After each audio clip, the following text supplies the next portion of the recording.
بسم اللہ الرحمن الرحیم۔ زینب ٹی وی کی طرف سے میں آپ لوگوں کے ساتھ رسول اللہ صلی اللہ علیہ وآلہ وسلم کا بہت ہی پیارا فرمان شیئر کرنے جا رہی ہوں۔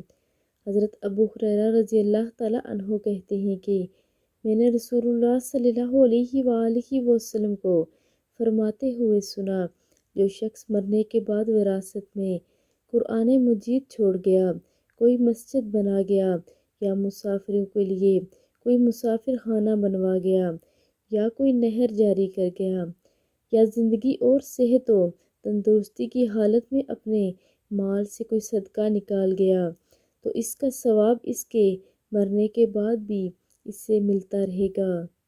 اس لیے آپ لوگوں سے یہ گزارش ہے کہ آپ لوگ بھی اللہ کی راہ میں کثرت سے حج کیا کریں، کیونکہ یہ آخرت کا خزانہ ہے۔